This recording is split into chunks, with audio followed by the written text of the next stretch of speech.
At the end of the 1300s, a Portuguese-style ship was built, one so famous that it was known across the world. But this wasn't just any vessel, it was a treasure ship of China's Ming Dynasty, a floating giant on the seas. With 4 decks, hundreds of cannons, thousands of soldiers, and even horses on board, it was like an entire city drifting on the ocean. And it wasn't the only one. The Ming Dynasty commanded a whole fleet of such massive ships, dominating nearby kingdoms and crushing enemies with brutal force. This floating empire was created under the leadership of a man who himself stood nearly 7 feet tall, like a giant among men. Yet his story was a tragic one. As a child, he had been kidnapped and forcibly castrated, losing his manhood forever. How did such a boy grow to conquer the seas? And how were the largest ships in history ever built? Were they real, or just legend? Yes, the truth is, history does record such monstrous ships, so huge that their stories sound like fairy tales. Let's begin. The tale of this massive fleet begins in the late 1300s. In Yunnan province of southwest China lived a 10-year-old boy who had no idea that one day his name would be written into maritime history. His father was a minor official serving under the Mongols. But when the Ming rose and overthrew the Mongol Empire, bloody persecution followed. In the chaos, the boy lost his father. Wandering alone, terrified,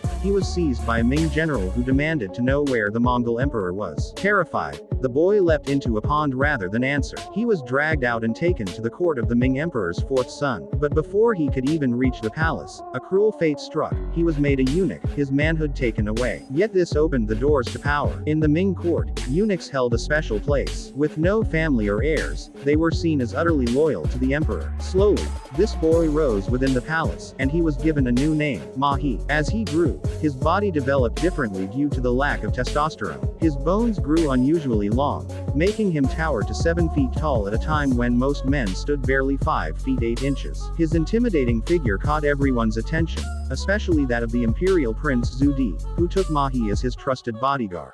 He fought in battles with courage, rising from soldier to officer, then to higher ranks. Eventually, Zhu Di seized the throne himself after overthrowing his nephew in a bloody civil war, declaring himself the Yongle Emperor. The new emperor realized that constant war alone could not secure the empire. Something bigger was needed.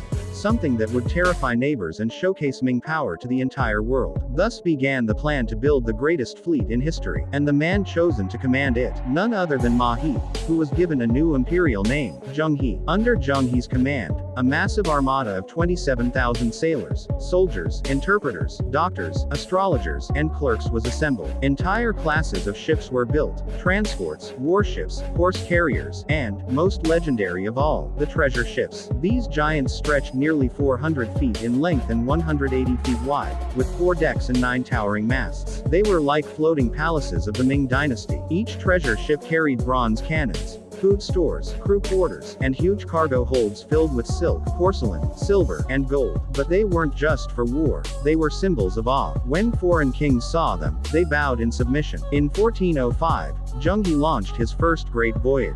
Sailing into the Indian Ocean, he stopped in Malaysia, Indonesia, and Sri Lanka, crushing pirates and creating safe trade routes. He captured the local king of Sri Lanka and brought him before the emperor. Later, he reached the Arabian coasts and even Kenya in Africa, bringing back wonders, giraffes, spices, and Arabian horses. In return, he displayed the Ming Dynasty's unimaginable wealth and power. But, as with every empire, internal politics stirred. Confucian scholars denounced the expeditions as wasteful. In 1421, a lightning strike hit the Forbidden City's Grand Temple. The scholars declared it a heavenly curse and demanded the voyages stop. Under pressure, the emperor briefly halted shipbuilding. Before his death, he sent Zheng He on one final voyage, but after the emperor's passing, the new ruler permanently banned the expeditions. The great ships were dismantled, their wood repurposed. The largest fleet in history vanished almost overnight, as if it had never existed. Even today, historians debate, were these ships truly so massive, or were the accounts exaggerated? Some argue that China's timber and shipbuilding technology could never have supported such giants. Others point to the massive rudders found in Nanjing's shipyards as evidence that the ships really did exist. Whatever the truth,